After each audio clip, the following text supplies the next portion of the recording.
welcome back. I'm Keith Barry. I'm Michael Crossan. And I'm Mike Monticello. And this week we are talking about the Toyota BZ.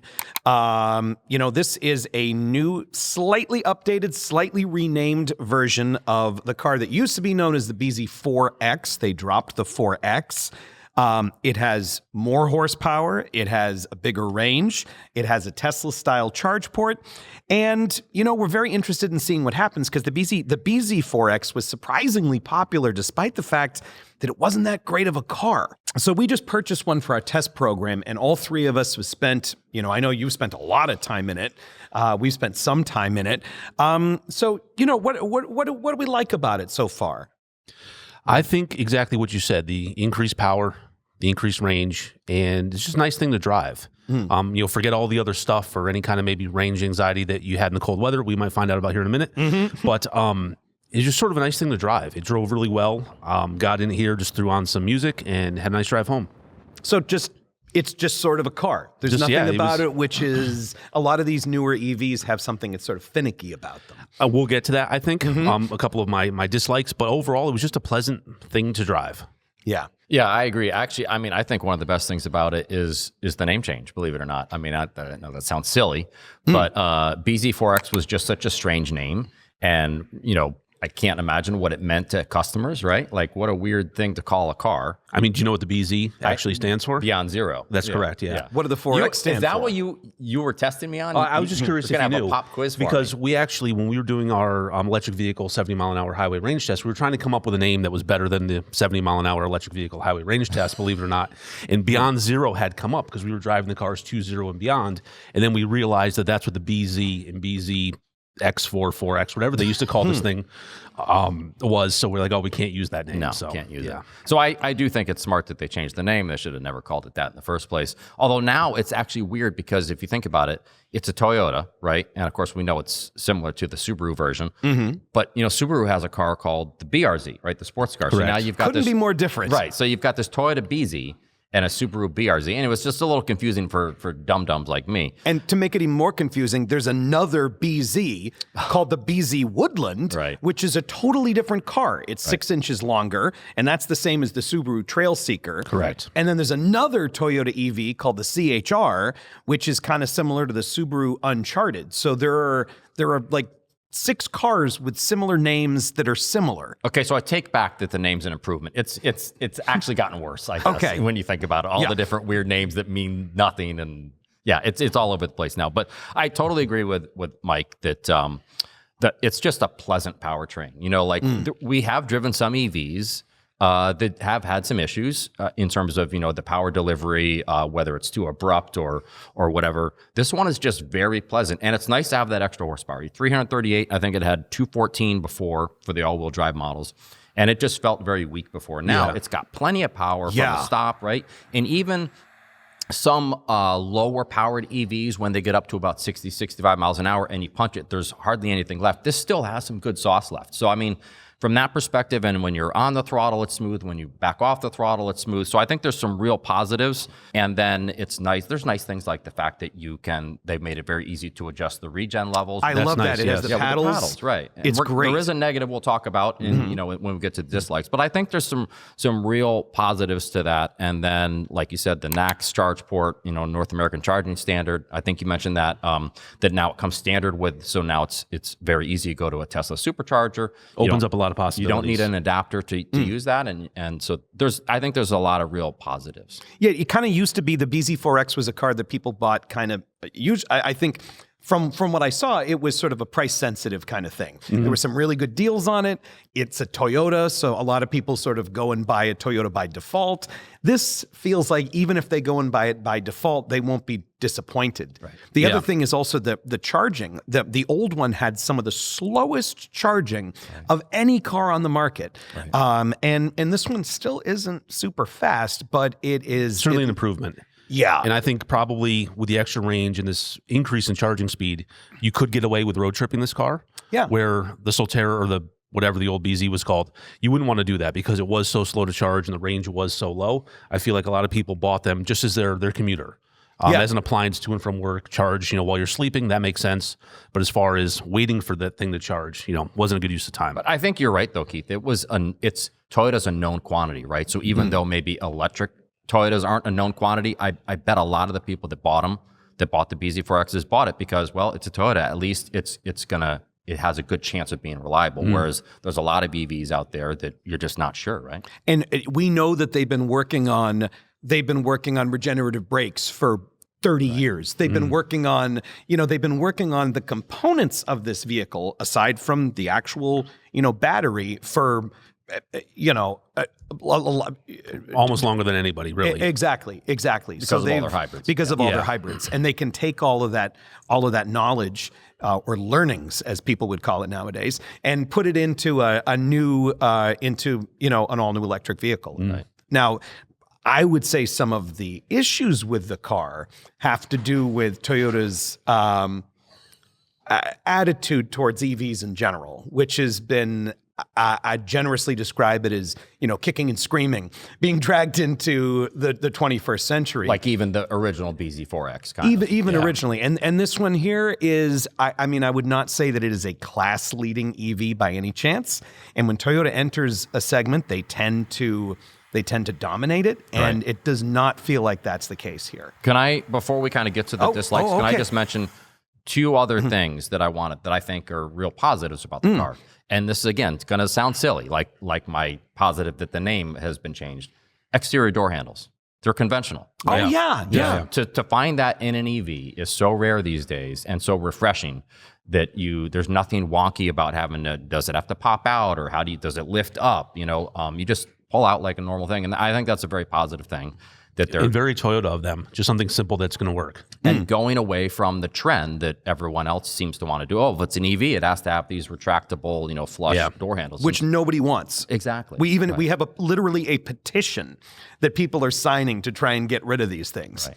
Yeah. And then the other thing I think that is kind of a positive, but will also end up being a negative that I'll bring up later, is because of the way they have the instrument screen in front of the driver, kind of this high instrument screen, it means you can have the steering wheel in as low of a position as you want without blocking anything. And we've seen more and more cars that when you bring the wheel down to a lower position, now you're blocking some important stuff like the turn signal icons or headlight icons in the driver screen. And that's not happening here. So that's a real positive. It is crazy to me that we have to call out as positives door handles that work and gauge clusters that you can see. Okay. That's a fair point. Yeah. But I'm glad you did, because it just shows how ridiculous some designers have gone. And it's not an EV thing. It's a fact that designers think that people want futuristic when they buy an EV. There's nothing inherent about an EV that means that you have to have a digital dashboard that's blocked by the steering wheel. So can we talk about negatives now? Yeah, please. Okay. I feel like you want to start. Well, I know there's one that I think I'm going to steal your thunder. So I'm going to steal away. So we all at CR have kind of our pet peeves with vehicles, and I know yours is one of mine. One of yours is not just me, but it is something that you call center console intrusion. Yeah. And this is one of the worst the whole car is a center console. Yeah. This was my number one complaint with the car. Yeah. And it would keep me from buying one for sure. Because you're a big guy. I don't really fit in this car. It's very narrow. You have a lot of door panel intrusion, a lot of console protrusion. The console is very wide, nice phone charging situation there. But yeah, I just don't fit in it, and I would not buy it because of that. So like your right knee is totally scrunched up against the console, right? And correct. Even with you as well, right, Keith? Yeah, when I first sit in the car, I say, oh, this is great. I have so much room. This is wonderful. And then, as you drive, you kind of settle into place and you reach for something.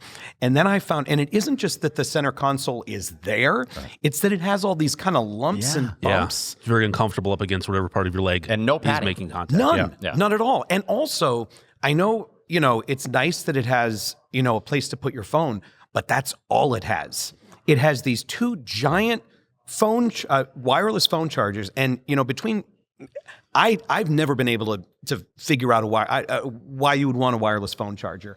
Partially it's because I have this case here that I have it's a wallet case. So I have my, all my credit cards and IDs and stuff. You got money in there? And I keep it on my person, and it's all in one place because I don't want to carry the George Costanza wallet. Right. So I have it all in one place, but that means I can't use the charger. every time I take my phone out of the case and I put it in a wireless charger, the phone gets hot, it doesn't work, it slides around, and that's all there is, and there's no way to turn it off, so you can't just throw stuff there. Yeah. That annoys the heck out of me. I want to be able to choose what I do with the center console, and this car is telling me, nope, there are two. What if you were very alone in life? And there are two of these chargers, and it's just reminding you. What if you just got dumped and you're driving home and it's like, oh no, I need someone to put their phone in my second charger. So this is not a car for heartbreak. No, it is not.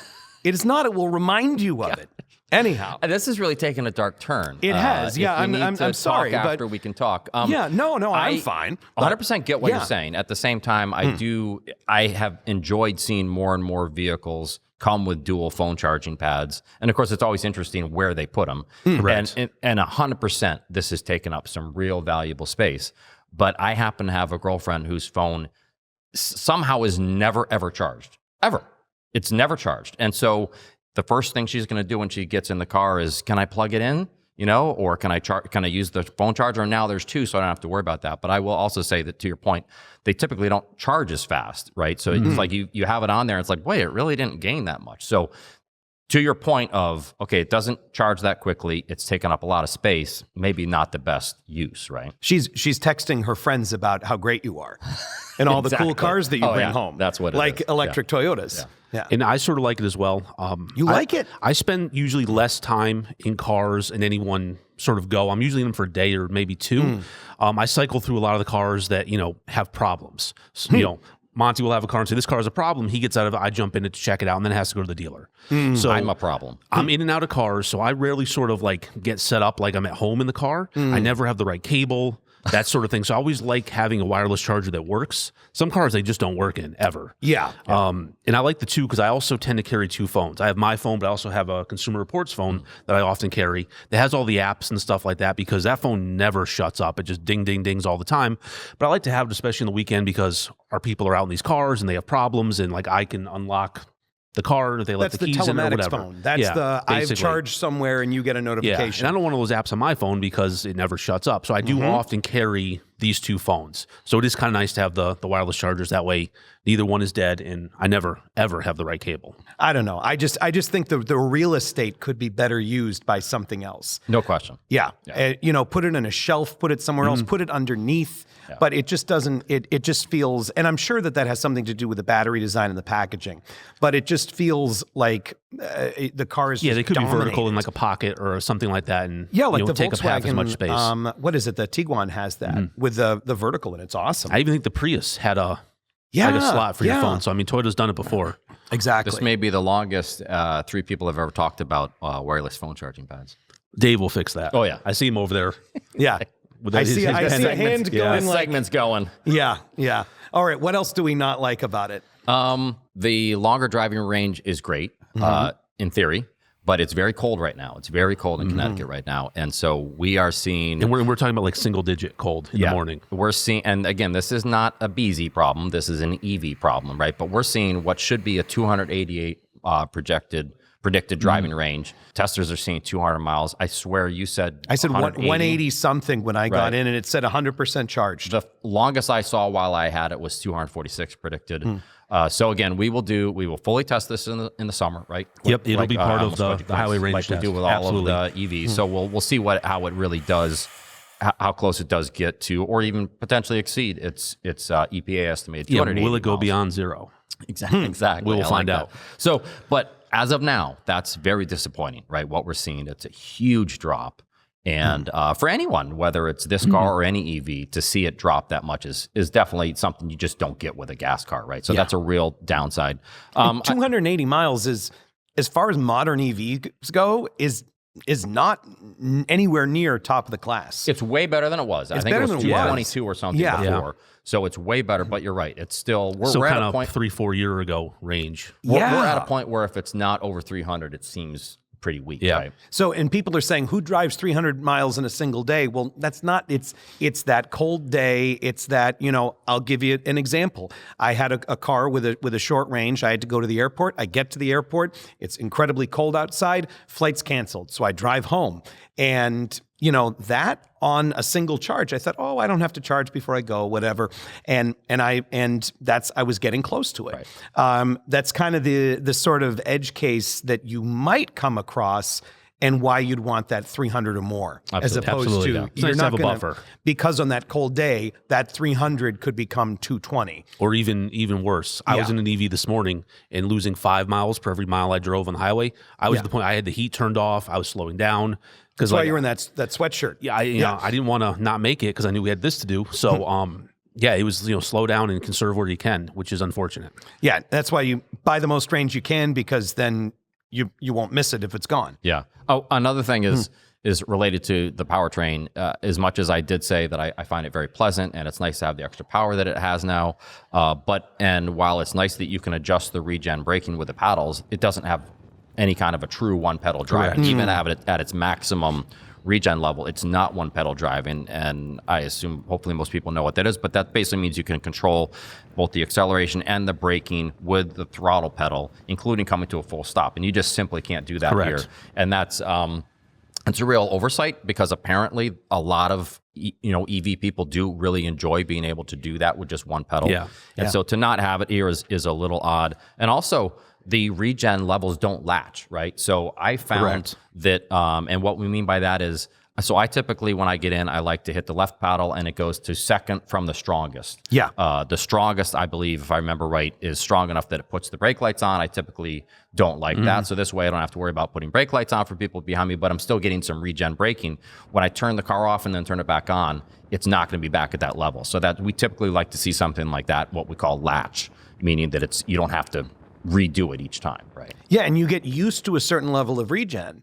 So if you have to do it every single time, you could have been used to, as close to one. If you had it turned up all the way, it gets pretty close to one pedal driving. It does, and it's like the Leaf has the E-step, which gets close, but it's not true one pedal. And do you guys know why there's no actual one pedal? It's a Japanese law. Yeah, there's a law that the car has to come to a stop with the brake pedal. Interesting. So no EV there has true one pedal. They could give it to us for the North American market. They just choose not to.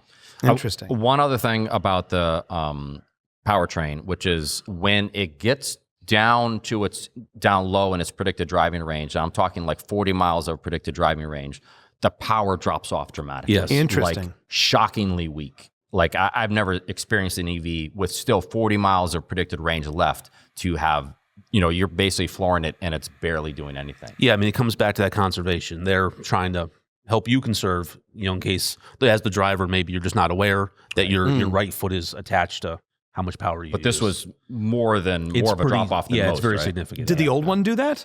I don't remember. We didn't have the first BZ. We had a Solterra. Oh, but I believe there was a warning for reduced power, and I do believe there was reduced power. I just don't think it was so dramatic because the car didn't make a lot of power to begin with. I'd have to go back to the notes off of our range test. But exactly. I think there was a drop. And a lot of EVs do that as you get low, but with 40 miles to go, that's still a significant pretty far. range. Yeah, that could be definitely someone's total round trip commute to work that you're now underpowered for. Yeah. So, okay, so this is, we're in this sort of weird moment for EVs where the rest of the world is buying them. They're being sold everywhere else. They're still being sold here, but with tax incentives gone and automakers having fewer incentives to build them, it's a weird moment. I'll just put it that way. It's a strange moment, but there are more EVs than ever. So if you were shopping, was this something you would, it starts in the, high 30s, goes up to 50,000, in this range, is this something you would consider? And if you were shopping for an EV, what would you get instead? I mentioned it earlier. I think I would get the new Leaf over this. They're similar in size, similar in price. The Leaf might be a few dollars less depending on how you option it. Similar in range, similar in sort of everything, but I find the seat more comfortable. There's way more space for the driver. The console isn't as big. You kind of have one of those like diving board consoles with a storage space underneath. And I also like on the Leaf that you get the dual charging ports. You have the NACS port for fast charging, and then you have the sort of standard port that we've sort of known forever for just level 2 charging. And I like that because I wouldn't have to buy a new charger at home. So you'll be knowing if I had to spend a couple $100 for a new charger if I bought a new EV. But it gives you, again, a little more flexibility. If you're going to fast charge, you are going to be using a Tesla network, or you could use an adapter. So yeah, you carry an adapter with you. But I think it gives more flexibility, where this just, the BZ just has the one port. Yeah, I'd probably go with a Hyundai Ioniq 5. Now, the downside there is that the reliability hasn't been stellar, but of course that's the case with a lot of EVs, right? But it does just about everything better, I think, than the BZ. It's, more technologically advanced. It drives a lot better.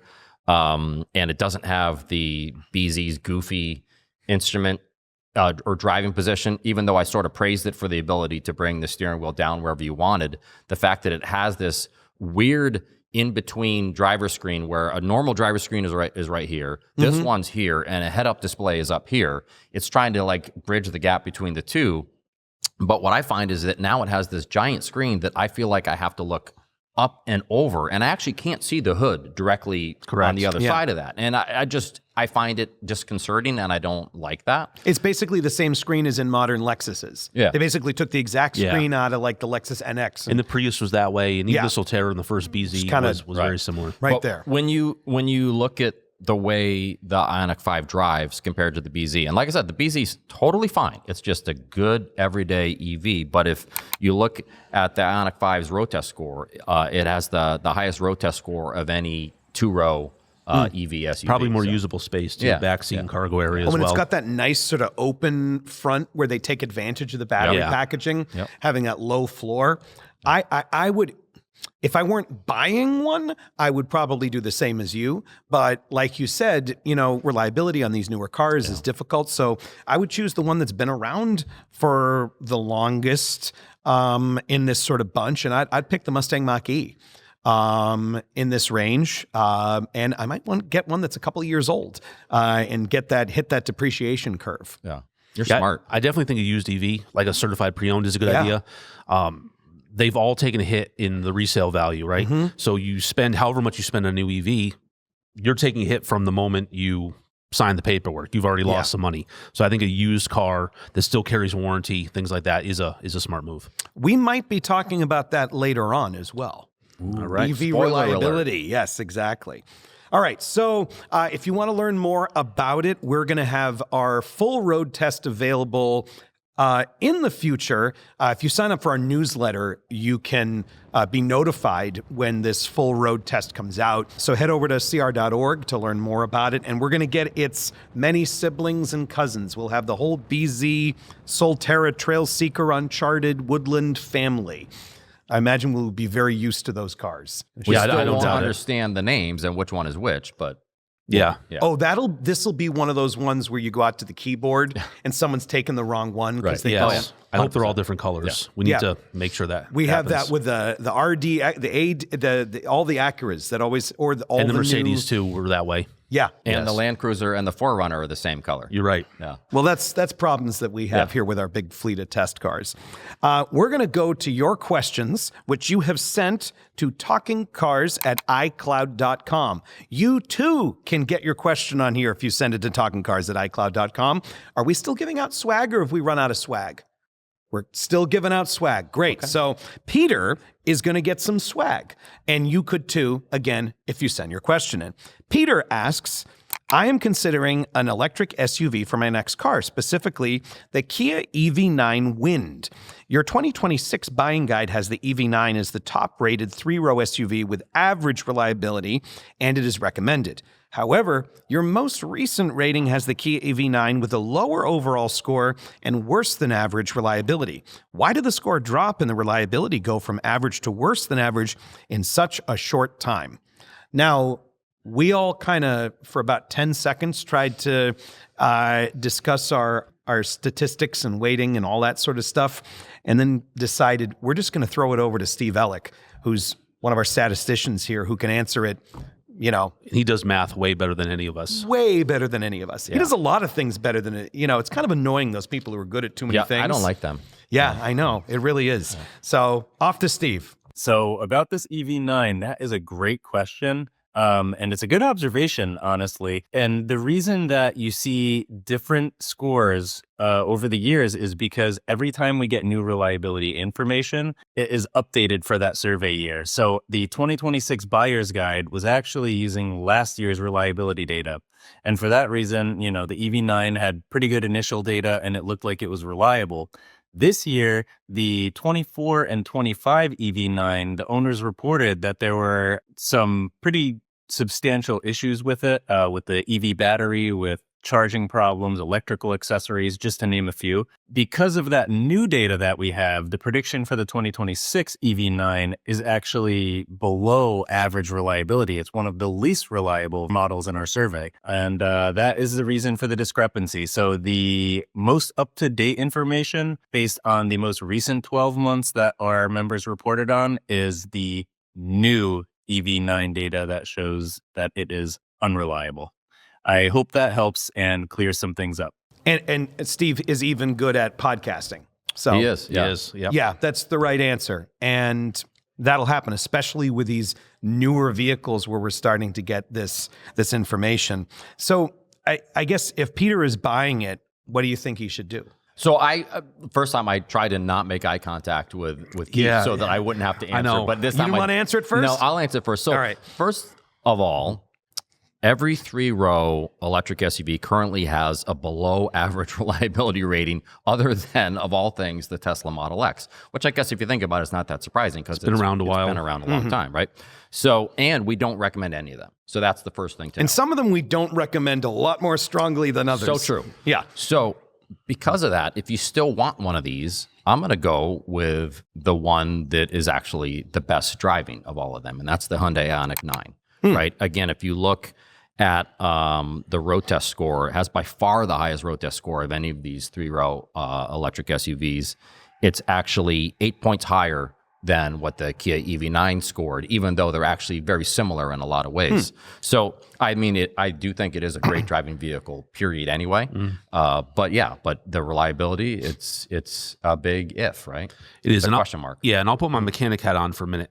The Ioniq 9 underneath is basically the EV9. So you're probably going to run into some of those same kind of reliability issues. The one I'm going to pick, definitely not any more reliable. I don't know where it stands, If but you say Volvo EX90, you're going to explode his head. absolutely not. No. That's when he talked about driving a car back and forth to the dealership, that was the one he was talking about. I have a lot of time going to and from the dealer in that car. Yeah. I would go with the Cadillac Vistic. Oh, yeah. That's a nice one. It's a really nice car. It drives fantastic, heaps of power. In general, from what we've seen in our test fleet, we have a lot of these Ultium vehicles, no matter whose badge is on it. You know, it's all the kind of the same guts, if you will, just different size batteries. They've been pretty decent. We have had a couple of issues with the Vistic in particular. I think some of that is due to the fact that it's very fast and the brakes are a little undersized and it's a big, heavy EV. We've had a couple of brake warnings and things come on during testing. But I just think it's a great vehicle to drive. Some of the usability, some of the screens aren't the best. But No CarPlay. Yeah, it's a downside. I think I would go with the Vistic. I'm answering last because I'm going to take the privilege of the person who can answer last. I would say whatever you want to buy, lease it.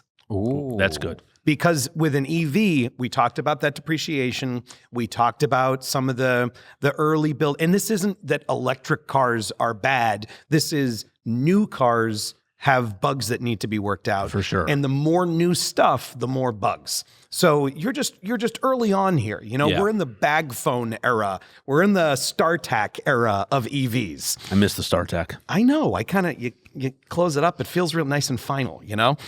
So I would say look into leasing, because when you're done, when that, 36 months is up, it's their problem. It's been under warranty the whole time. So you might have to put tires on it, maybe.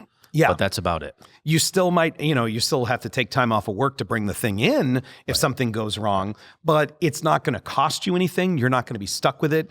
And if depreciation hits and it plummets like a rock, then it's not your problem. It's Kia's problem. So buy the car you want to buy. Don't buy the car. Lease the car that you want and get whichever EV, get the EV you like. Yeah, I know we often say leasing isn't sort of the best value, but in this case, I think there is value there. And Keith is smarter than us, I think, is what we've. Yeah, I've just written about it a lot. So now it goes Steve, Keith, and then the two dum-dums. We're way down the list, yeah. I've just written about it a lot. But Steve could do the math for you, and probably Peter could too if he's a Consumer Reports reader. Keep in mind, he also got out of having to pick a vehicle. I did. All right, so I don't know why I blocked the microphone, but that was weird. I mean, the people need to hear that. Yeah, that was weird. Yeah, I think you kept the audience from hearing it, but I heard it. That was strange. So, not sure. Well, for more shenanigans, send your questions to talkingcars@icloud.com. We will find a smart person. There are lots of them around here. We will find a smart person to answer your question for you, and then send you some swag. So good luck, Peter, and good luck to everyone out there who's shopping for a new car. And we'll talk cars again with you soon.